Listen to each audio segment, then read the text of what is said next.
Good morning, नमस्कार, स्वागत है आपका हमारे चैनल जीएस स्टडी 94 में। और दोस्तों मैं यश। तो दोस्तों, जनसत्ता का लिया गया एडिटोरियल है और बहुत बढ़िया लिखती हैं। इनके जो नैरेटिव होते हैं, आइडियोलॉजी होती है, बहुत ही कमाल की होती है। इनका नाम है तवलीन सिंह। ठीक है, बहुत अच्छा इनका जो है कि एक्सप्लेनेशन होता है। ये देखिए, अब आज का जो विषय इन्होंने चुना है वो है ठीकरे फोड़ने का चलन। ठीकरा फोड़ने का चलन मतलब ये होता है ना, एक दूसरे के ऊपर लांछन लगाना, कीचड़ फेंकना, ठीक, अपनी जिम्मेदारियों को न समझना, उसका सही से निर्वहन न करना, यही चीज़ है वो। तो चलते हैं आगे, देखते हैं ऐसा क्या है। लिखा है, दिल्ली में इन दिनों सांस लेना मुश्किल है। ऐसा हर साल होता है इस मौसम में, लेकिन प्रदूषण के हल ढूंढने के बजाय इस साल भी हमारे आदरणीय राजनेता एक दूसरे पर दोष मढ़ने में लगे रहे हैं।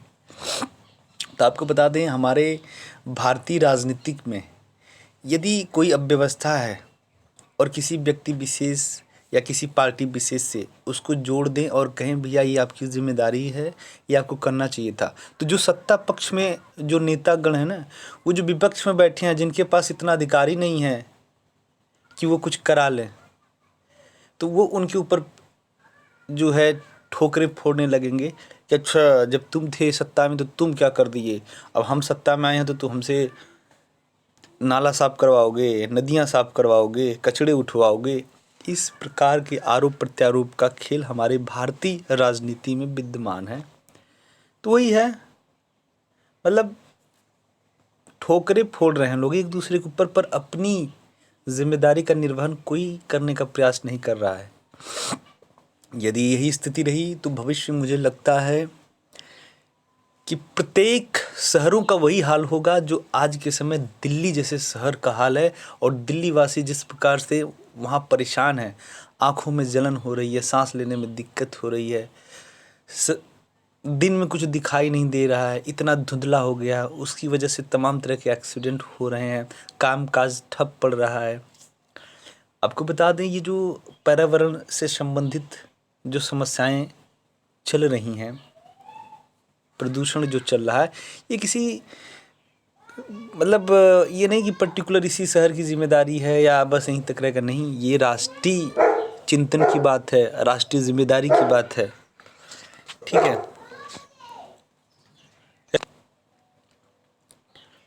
अरविंद केजरीवाल से जब पिछले साल पूछा गया प्रदूषण के बारे में, तो उन्होंने मुस्कुराते हुए कहा था कि दिल्ली के मुख्यमंत्री होने के नाते वे अपनी तरफ से पूरी कोशिश कर रहे हैं, लेकिन पंजाब में पराली जलाने पर जब तक पूरी पाबंदी नहीं लगती, दिल्ली में प्रदूषित हवाएं आती रहेंगी।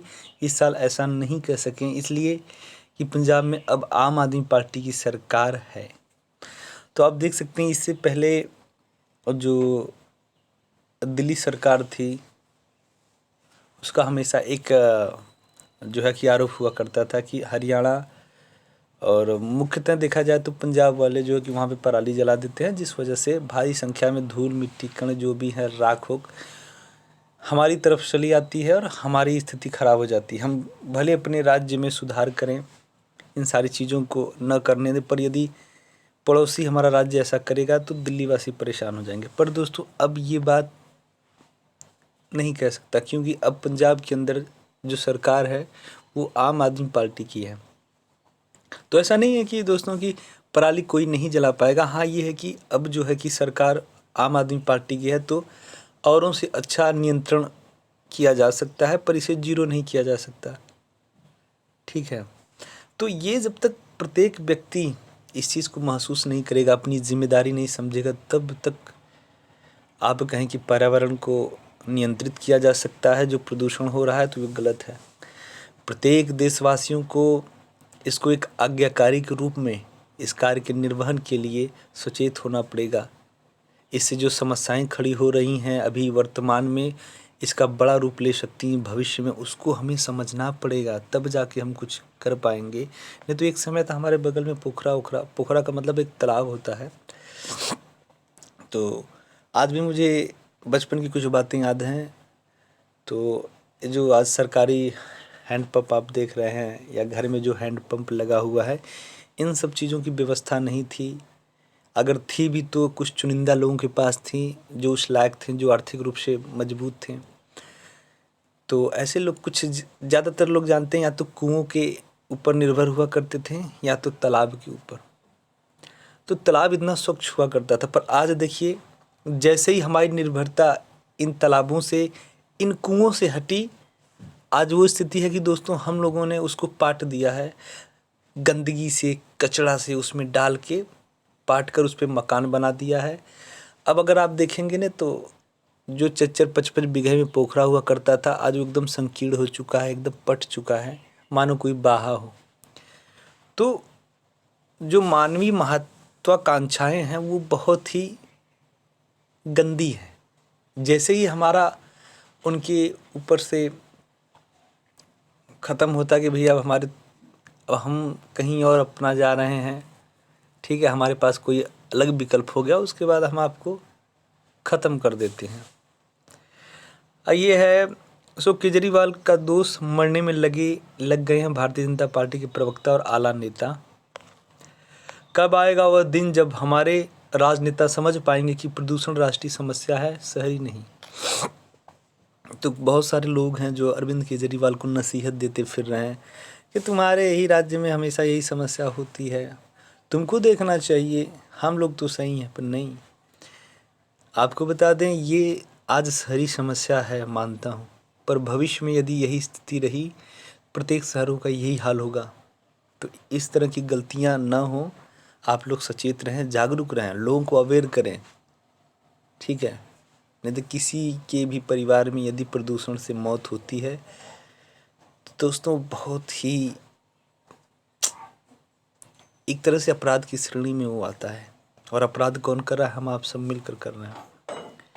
देश की राजधानी में अगर हवा इतनी गंदी है कि नीले आसमान की जगह एक मैली चादर बिछी है, जो इतनी जहरीली कि स्कूल बंद करने पड़े, डीजल गाड़ियों और ट्रकों पर पाबंदियां लग गई हैं। सोचिए इस पर्यावरण प्रदूषण की वजह से आज दिल्ली के अंदर क्या स्थिति है। बच्चों के स्कूल बंद कर दिए गए हैं, शिक्षा पठन पूरी तरह से बंद है।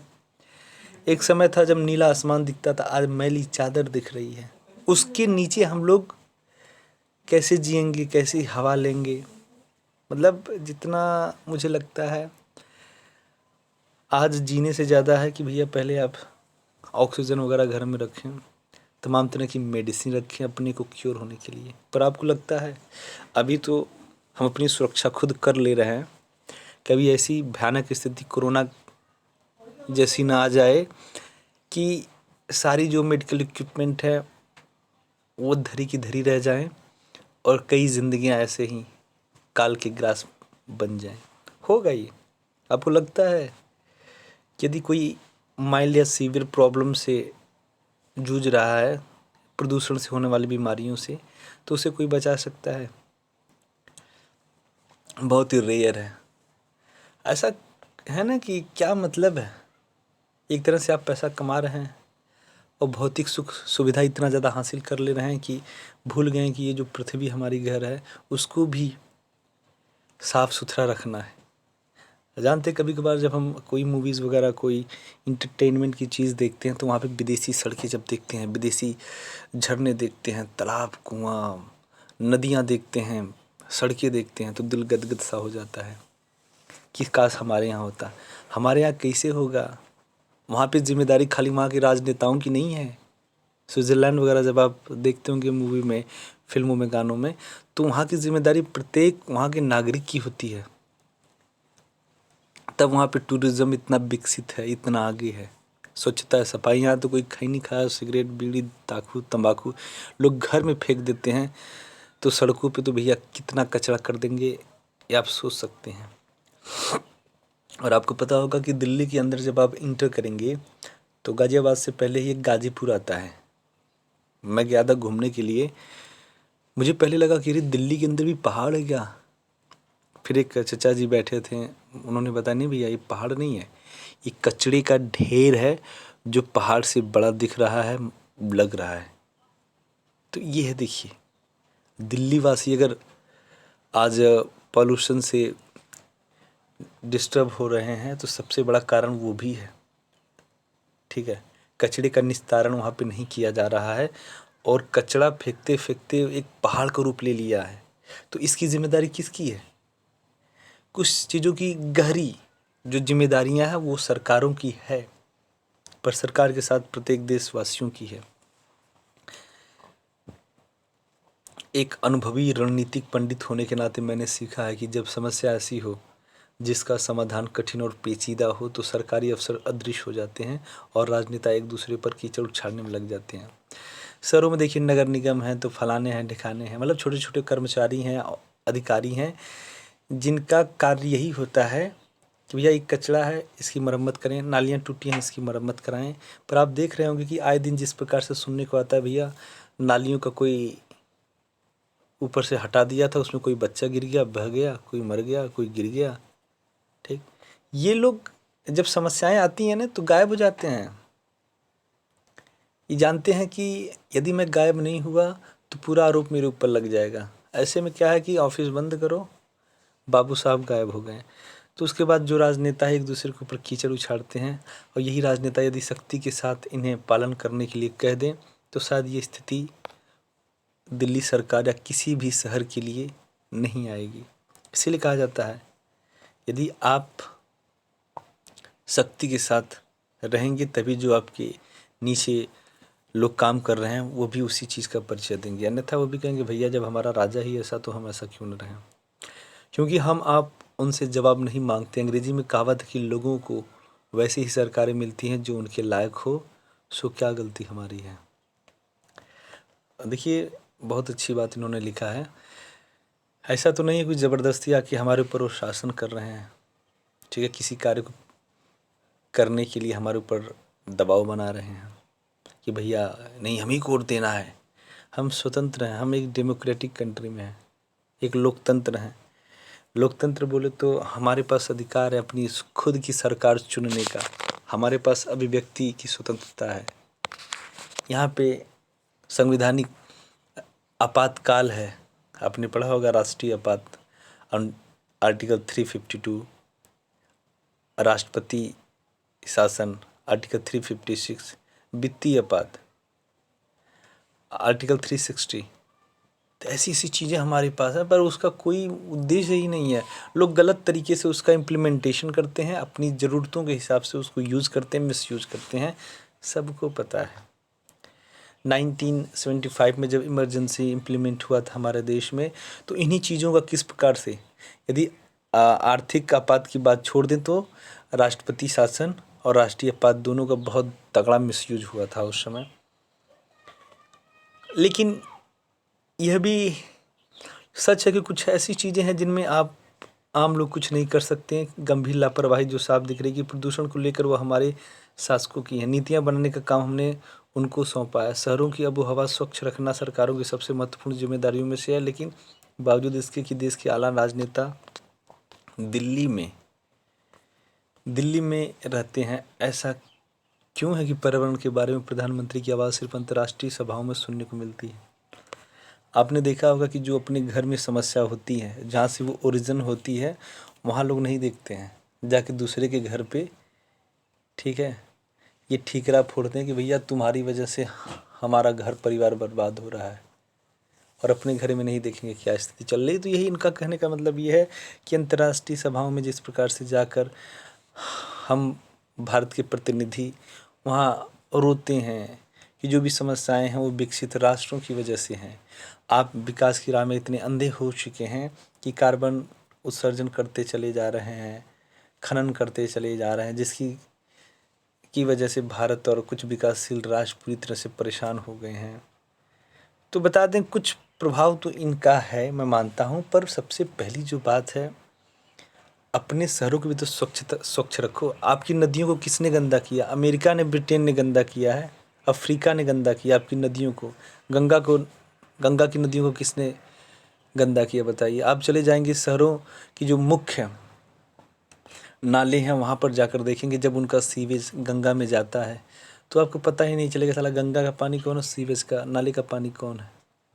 गर्मियों में गंगा पूरी सूख जाती है और इन नालों के पानी की वजह से जैसे लगता है कि पूरा नदी चल रहा हो। इतने भारी संख्या में जो गंदगी की जा रही है, कौन कर रहा है? आपके तालाबों को किसने पाटा? अमेरिका ब्रिटेन वालों ने पाटा? आपके कुओं को किसने पाटा? प्रदूषित किसने किया? गांव के आबो हवा को किसने प्रदूषित किया? अमेरिका ने किया? नहीं किया। पहले क्षेत्रीय जो मुद्दे हैं उनकी रख रखाव की जिम्मेदारी तो आप लीजिए, उनको सही करने की जिम्मेदारी तो आप लीजिए, लोगों को जागरूक करिए, इसके बारे में लोगों को बताएं। क्या बताएगा? अभी मैंने कल एक वीडियो बनाया था 1-2 दिन पहले, आपने देखा होगी, जेनेटिक मॉडिफाई, ठीक है। यही सरकार है जो कि भारतीय परिवेश में भारतीय किसानों को बाहरी मॉडिफाइड जो है बीज है वो भारतीय किसानों को देकर उनका खेत बर्बाद कर दे रही है, जो कि पूरी तरह से पर्यावरण पे उसका भी असर पड़ता है। तो उसके लिए नहीं कोई कहेगा। अरे बहुत ही सोचने समझने का ये विषय है, बहुत ही ब्रॉड सिलेबस है। भारत उन देशों में है जो पर्यावरण के बिगड़े हाल का सारा दोष डाल रहे हैं कि विकसित पश्चिमी देशों पर, और मांग रहे हैं कि इसका मुआवजा इसको देना पड़ेगा। यह बात कुछ हद तक सही है, लेकिन क्या हमारे शहरों की हवा को साफ रखना हमारी अपनी जिम्मेदारी नहीं है? क्या गंगा और यमुना जैसी पवित्र नदियों को साफ करना हमारी जिम्मेदारी नहीं है? जब तक हमारे राजनेता इसको स्वीकार नहीं करते तब तक भारत माता का हाल बिगड़ता रहेगा। ऐसा नहीं कि हमारे राजनेताओं ने हमारे करोड़ों रुपए न लगाए हों नदियों शहरों की हवा साफ करने पर, लेकिन ऐसा ज़रूर है कि ये करोड़ों रुपए तकरीबन पूरी तरह से बेअसर रहे हैं। तो चीज़ें बता दें कि ऐसी तमाम तरह की योजनाएं परियोजनाएं लेकर आई गई गंगा को साफ करने के लिए, शहरों को साफ करने के लिए, गाँवों को साफ करने के लिए, हवाओं को साफ करने के लिए, पर इतना पैसा डकार गए ये कर्मचारी लोग, नेता लोग, और जिसके हाथों में दिया गया, हाँ भैया ये आप कॉन्ट्रैक्ट लीजिए गंगा नदी को साफ करना। लोगों को पता है कि इस पर किसी का ध्यान नहीं जाने वाला, क्योंकि कोई भी सरकार जो सत्ता में वो नहीं चाहेगी कि अपने ही कर्मचारियों को, अधिकारियों को हम जो है कोसें। कल को उनका भी तो आरोप हो जाएगा, भैया हमको दिए कितना, 200 करोड़ का प्रोजेक्ट था, 150 करोड़ तुम ले लिए, 50 करोड़ हमको दिए, तो 10 करोड़ हम लगा दिए और सब रख लिए। देखिए, यदि आप गलत हैं तो दूसरों के ऊपर कीचड़ नहीं उछाल सकते, क्योंकि आपको पता है कि मैं यदि कीचड़ उछालूंगा तो सामने वाला पूरी बात कह जाएगा। इसीलिए लोग चुपचाप हैं, सब लोग लूट रहे हैं, खसोट रहे हैं, खा रहे हैं। ये जो परियोजनाएं हैं सरकार अपने घर से दे रही है, अपने पैसे से दे रही है। सरकार के पास इतना पैसा कुछ नहीं है। हमारा और आपका टैक्स है वो जो जा रहा है, फलाने के ऊपर टैक्स, इस पे टैक्स, उस पे टैक्स, जो भी चीज़ें हम खरीद रहे हैं, ले रहे हैं, सब पे टैक्स लगाया जा रहा है और हमारे पैसों को गलत तरीके से बहाया जा रहा है, पानी की तरह अय्यासी किया जा रहा है। हाँ, हमारे ही देश के लोग जा रहे हैं विदेशों में, अटेंड कर रहे हैं, पर्यावरण के ऊपर कुछ कह रहे हैं कि नहीं कह रहे हैं, 1000 करोड़ का खा पी के चले आ जा रहे हैं। किससे मांगे जवाबदेही? दिल्लीवासी होने के नाते यकीन मानिए कि मैंने अपने बचपन में देखे हैं सदियों के वे दिन जब इस शहर की हवा इतनी साफ थी कि रात को आसमान में तारे दिखते थे, प्रदूषण की चादर नहीं। यकीन यह भी कीजिए कि उस समय भी यमुना का पानी इतना प्रदूषित हो चुका था कि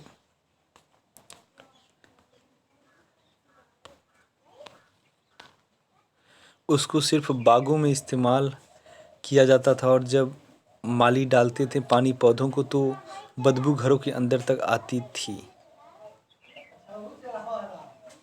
सवाल यह है कि इन नदी को आज तक साफ क्यों नहीं कर पाए हैं हमारे शासक। तो यहाँ आप देख सकते हैं, क्या करें, कोई न कोई आ जाता है। तो यहाँ पे देखिए तवलीन जी ने कितना बढ़िया जो है विचारों को शेयर किया है अपने जीवन के, कि बचपन में जब मैं अपने नहीं, एक समय था जब अपने बागों में इस्तेमाल किया जाता था, तब माली डालते थे पानी पौधों को तो उसमें से बदबू आता था। अगर कभी आप गए नहीं हो तो दिल्ली के अंदर जाइएगा, उसके बाद आपको लगता होगा कि हाँ थोड़ा मोड़ा है, अरे आप जाएंगे नहीं तो बता दे रहे हैं, गाजीपुर में जो कचरे का ढेर है, पर्वत है, आप देखकर हदस जाएंगे। और रही बात वहाँ की नदियों का, 1 सेकंड के लिए आपको महसूस नहीं होगा कि नहीं ये नदी है, आप ये कहेंगे नहीं ये नाला है, और इतना गंदा 1-2 किलोमीटर से इतनी बदबू जैसे लगेगा कि पागल हो जाएंगे आप। ये जो विषय है ना, इस पर बस दिल्ली सरकार को सोचने समझने की आवश्यकता नहीं है, पूरे देश को एक साथ होकर राजनेताओं को इस समस्या से निजात दिलाने के लिए आगे आना चाहिए। रही बात गंगा जी की, तो गंगा कार्य योजना जब पहली बार बनी थी राजीव गांधी के दौर में, तो इंटैक नाम की संस्था के लिए मैंने एक रिपोर्ट लिखी थी एक दोस्त के कहने पर। उसके बाद सरकारें आई, सरकारें गई और इस नदी को सफाई के लिए पानी की तरफ पैसा बहाया गया। लेकिन आज भी गंगा में डुबकी वही बहादुर लोग लगाते हैं जिनकी आस्था इतनी महान है कि वे अपने स्वास्थ्य की परवाह नहीं करते हैं। देखिए, ये बातें मैंने पहले भी अपने कई लेखों में लिखी है। पर्यावरण में विशेष रुचि रखने वाले पत्रकार हर दूसरे लेख में जिक्र करते हैं इन चीज़ों की, लेकिन राजनेताओं से अभी तक हम केवल झूठे वादे ही सुनते आए हैं और कुछ नहीं। आज जब देश की बागडोर एक ऐसे प्रधानमंत्री के हाथ में है जो संसद में पूरी बहुमत लेकर 2 बार आए हैं, समझना मुश्किल कि हमारे शहरों की हवा क्यों इतनी प्रदूषित है कि बच्चे बूढ़े बीमार हो जाते हैं सिर्फ सांस लेकर। हमारी पवित्र नदियों का पानी इतना प्रदूषित क्यों है? अपनी बात कहूँ तो यह कहना पड़ेगा कि दिल्ली का हाल देखकर मुझे रोना आया इस बार, और यादें आई मेरे बचपन की दिल्ली की, जब सर्दी शुरू होते ही हम बाहर बागों में बैठकर दिन भर ठंडी ताज़ा हवा का मज़ा ले रहे थे। दिल्ली का जो आज हाल है वही हाल कभी देखने को मिलता था लंदन, न्यूयॉर्क जैसे महानगरों में कोई 20 बरस पहले। वहाँ अगर आज हवा साफ़ है तो इसलिए कि उन देशों के राजनेताओं ने पर्यावरण को साफ करने में न सिर्फ पैसे खर्च किए ईमानदारी से, बल्कि अपना ध्यान भी दिया। देखिए, यहाँ पे दिखाया जा रहा है कि एक समय था जब बड़े बड़े जो विकसित राष्ट्र उनके शहर पूरी तरह से, जो आज दिल्ली की दुर्दशा है वही स्थिति विदेशी शहरों का भी हुआ करता था, पर वो ईमानदारी के साथ पैसा लगाएं, ईमानदारी से काम किए, तब जाके आज वहाँ की आबो हवा साफ है। तो यही कहा जा रहा कि दिल्ली के जो मुख्यमंत्री हैं और हमारे देश के अन्य राज्यों के जो प्रधानमंत्री हैं उनको भी यही करना चाहिए। तो केजरीवाल दोष देते हैं रोज़ केंद्र सरकार को, केंद्रीय मंत्री दोष देते हैं दिल्ली के मुख्यमंत्री को। कब तक हम बर्दाश्त करते रहेंगे अपने राजनेताओं की लापरवाहियाँ? कब तक बर्दाश्त करते रहेंगे उनकी बेकार बातें? क्या समय नहीं आ गया है अब असली समाधान मांगने का? तो मैं फिर आपसे कहता हूँ, जिस प्रकार से आप रोज़गार मांगते हैं, शिक्षा मांगते हैं, ठीक है, और स्वास्थ्य से संबंधित चीज़ें मांगते हैं जिसमें न्यूट्रिशन है, मतलब पोषण है, भ्रष्टाचारियों का दमन करने की बात करते हैं, हमको लगता है कि जब तक आप पर्यावरण को अपने मैनिफेस्टो में नहीं शामिल करेंगे, जनता अपने मैनिफेस्टो में शामिल करे, ठीक है, अपनी दिनचर्या में बातचीत करे, इसे प्रमुखता दे, जब चुनाव आए इसे पहले पायदान पर रखें, क्योंकि ये बहुत बड़ी समस्या है। आप अच्छा खा पी के क्या करेंगे, शिक्षित होकर क्या करेंगे, जब एक समय आएगा कि अचानक आपकी मौत हो गई? ये इतना विषैला, इतना खतरनाक है जो हम पर्यावरण प्रदूषण कर रहे हैं। अपनी अपनी जिम्मेदारियों को आप लोग समझें। प्रत्येक भारतीयों का ये काम है, अपने कार्यों का निर्वहन करें, अन्य लोगों को बताएं, जागरूक करें, अन्यथा हमारी ये स्थिति रही तो बहुत ही दयनीय हो जाएगी भविष्य में। तो आज के लिए इतना ही। नमस्कार, धन्यवाद।